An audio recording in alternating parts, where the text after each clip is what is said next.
નમસ્કાર મિત્રો, સ્વાગત છે તમારું એજન્યુ સ્ટડી પોઈન્ટ યુટ્યુબ ચેનલના એક નવા વિડીયોમાં. મિત્રો, નર્સિંગ ભરતી રિલેટેડ નવી અપડેટ આવી છે, એના વિશે આપણે આજના આ વિડીયોની અંદર વાત કરવાના છીએ. મિત્રો, નર્સિંગ ભરતીની અંદર જે ABCD વાળી આન્સર કી જાહેર કરવામાં આવી હતી એનું શું થયું, પરીક્ષા શું ફરીથી લેવામાં આવશે અને સરકાર અને આરોગ્ય મંત્રી દ્વારા આની રિલેટેડ શું કહેવામાં આવ્યું છે એના વિશે આપણે આજના આ વિડીયોની અંદર વાત કરવાના છીએ. તો શરૂ કરીએ આજનો આ વિડીયો. તો તમે જોઈ શકો છો, નર્સિંગ ભરતીમાં ABCD વાળી આન્સર કીનું શું થયું, શું પરીક્ષા ફરીથી લેવામાં આવશે અને સરકાર અને આરોગ્ય મંત્રી દ્વારા આ ભરતી રિલેટેડ શું અપડેટ આપવામાં આવી છે એના વિશે આપણે વાત કરવાના છીએ. સ્ટાફ નર્સ ભરતી 2025 નવી અપડેટ. તો તમે જોઈ લો, અહીંયા શું છે, અગત્યની જાહેરાત. સ્ટાફ નર્સ 3 વર્ગ 3 ની સીધી ભરતીની પરીક્ષા સંદર્ભે અહીંયા જે છે એ જાહેરાત આપવામાં આવેલી છે. કમિશનર આરોગ્ય, તબીબી સેવાઓ અને તબીબી શિક્ષણ ગાંધીનગરના તાબા હેઠળની સ્ટાફ નર્સ વર્ગ 3 ની જાહેરાત ક્રમાંક અહીં આપવામાં આવેલી છે. પરીક્ષા 9/2/2025 ના રોજ લેવાયેલ સ્પર્ધાત્મક પરીક્ષાના બંને પેપરોની ફાઇનલ આન્સર કી ઓજસ ગુજરાત.gov.in તેમજ gujahealth.gujarat.gov.in વેબસાઇટ પર મૂકવામાં આવેલ છે.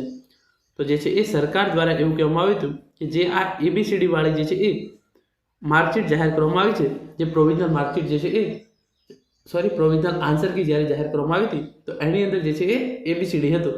તો સરકાર દ્વારા એવું કહેવામાં આવ્યું હતું કે આની અંદર જે છે એ મોટા પાયે ગેરરીતિ થવાની આશંકા છે અને GTU કે જેણે આ પરીક્ષા લીધી છે એણે ખુદ સ્વીકાર્યું હતું કે આની અંદર મોટા પાયે ભૂલ અથવા તો મોટા પાયે ગેરરીતિ જે છે એ થઈ છે, પરંતુ એના રિલેટેડ સરકાર દ્વારા કોઈ પણ પ્રકારનો નિર્ણય જે છે એ લેવામાં આવ્યો નથી અને જે પ્રોવિઝનલ આન્સર કી હતી એના સ્થાને ફાઇનલ આન્સર કી જે છે એ પણ જાહેર કરી દીધી છે. તમે જોઈ શકો છો, આ જે છે એ આન્સર કીનું જોઈ લો. આ જે ફાઇનલ આન્સર કી જાહેર કરવામાં આવી છે એની અંદર પણ એ જ પ્રકારનું છે, એની અંદર કોઈ પણ પ્રકારનો જે છે એ ફેરફાર જે છે એ ઘણો કરવામાં આવેલો નથી. આનું પણ ABCD જે છે એ ચાલુ જ છે. ABCD આની પણ અહીંયા જે છે એ ચાલુ જ છે, ખાલી અમુક ફેરફાર જે છે એ કરવામાં આવેલા છે. તમે જોઈ લો, આ દરેક જગ્યાએ જે ABCD ચાલી હતી એ ABCD ચાલી જ રહી છે. ABCD આ રીતે જે આ ફાઇનલ આન્સર કી જે છે એ જાહેર કરી દેવામાં આવી છે. પેપર 1 અને પેપર 2 બંનેની ફાઇનલ આન્સર કી જે છે એ ફાઇનલ જાહેર કરવામાં આવી છે. તમે જોઈ લો, યુવરાજસિંહ જાડેજા દ્વારા પણ એક ટ્વીટ કરવામાં આવ્યું હતું, સરકારે તપાસના નામે ખોદ્યું ડુંગર અને અંતે કાઢ્યો તો ઉંદર જ. તમારાથી જે થાય તે કરી લો, બાકી અમે નહીં સુધરીએ કે નહીં સુધારી. એટલે કે સરકાર દ્વારા જે આ ABCD વાળી આન્સર કી હતી એની અંદર કોઈ પણ પ્રકારનો ફેરફાર જે છે એ કરવામાં નથી આવ્યો અને કોઈ પણ પ્રકારનો નિર્ણય છે એ પણ લેવામાં આવ્યો નથી. તપાસ કમિટીનો રિપોર્ટ પણ ચાલુ થઈ ગયો કે શું કલર તો મહેનતુ વિદ્યાર્થીઓના ભવિષ્ય સાથે કરી નાખે છે. હોળીનો આ પવિત્ર તહેવાર છે ત્યારે ગુજરાત સરકાર દ્વારા મહેનતુ વિદ્યાર્થીઓના ભવિષ્ય સાથે કલર કરી નાખ્યો છે, આમ યુવરાજસિંહ જાડેજા દ્વારા ટ્વીટ કરીને જણાવ્યું છે. GTUએ ખુદ ઓન કેમેરા સ્વીકાર્યું હતું કે પેપર સેટરની ભૂલ હતી, તો પેપર સેટરની ભૂલ વિદ્યાર્થીઓ કેમ ભોગવે. GTU દ્વારા કે જેણે આ પરીક્ષા લીધી છે એણે કહ્યું છે કે પેપર સેટર દ્વારા ભૂલ કરવામાં આવી છે, તો પણ જે છે એ ગુજરાત સરકાર દ્વારા આના રિલેટેડ કોઈ પણ પ્રકારનો નિર્ણય જે છે એ લેવામાં આવ્યો નથી. તમે જોઈ શકો છો, નર્સિંગ પરીક્ષામાં ABCD વિવાદ, અગાઉની આન્સર કી યથાવત રહી. એટલે કે જે આગળ જે ABCD વાળી આન્સર કી મૂકવામાં આવી હતી એને જે છે એ માન્ય રાખવામાં આવી છે.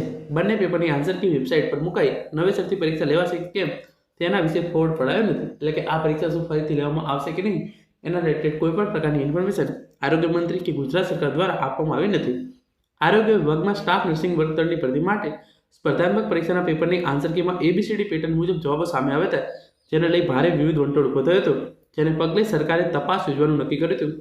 હવે આરોગ્ય કમિશનરેટના તાબા હેઠળની સ્ટાફ નર્સ સ્પર્ધાત્મક પરીક્ષાના સભ્ય સચિવ દ્વારા બંને પેપરોની ફાઇનલ આન્સર કી વેબસાઇટ પર મૂકી હોવાનું જાહેર કરાયું છે. અલબત્ત નવેસરથી પરીક્ષા લેવાશે કે અન્ય કોઈ ફેરફાર કરાયો છે કે કેમ તે બાબતે હજુ સુધી કોઈ જ ફોડ પાડવામાં આવ્યો નથી. તેના કારણે અગાઉની જે આન્સર કી હતી તે જ યથાવત રાખી હોવાની છાપ ઉપસી રહી છે. આ મામલે ઉમેદવારો સાથે સંકળાયેલા વર્તુળોનું સૂર છે કે તપાસના નામે ખોદ્યો ડુંગર અને નીકળ્યો ઉંદર જેવી સ્થિતિ થઈ છે. પેપર સેટરની ભૂલના કારણે વિદ્યાર્થીઓના ભવિષ્ય સાથે ચેડા થવાની દહેશત પણ વ્યક્ત કરવામાં આવી છે.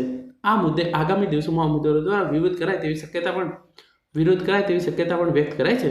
અગાઉ પણ આક્ષેપો થયા હતા કે સરકારને પોતાના મંડળ અને વિભાગો પર જ વિશ્વાસ નથી, જેના કારણે આરોગ્ય ખાતા દ્વારા 1903 જગ્યા માટે GTUને જવાબદારી સોંપી હતી. અલબત્ત પરીક્ષાની આન્સર કીમાં ABCD પેટર્ન જોવા મળી, જે પ્રથમ સંખ્યા વ્યક્ત કરે છે. પરીક્ષામાં ગોલમાલ અને ગોટાળા એ સરકારની ઓળખ બની ગઈ છે. તો જે ABCD વાળી આન્સર કી હતી એ યથાવત છે. પરીક્ષા ફરીથી લેવાશે કે નહીં એના રિલેટેડ ગુજરાત સરકાર દ્વારા કોઈ પણ પ્રકારની સ્પષ્ટતા કરવામાં આવી નથી અને એની જે ફાઇનલ આન્સર ફી જે છે એ જાહેર કરી દેવામાં આવી છે. તો અત્યારે આ અપડેટ હતી. Thank you so much for watching.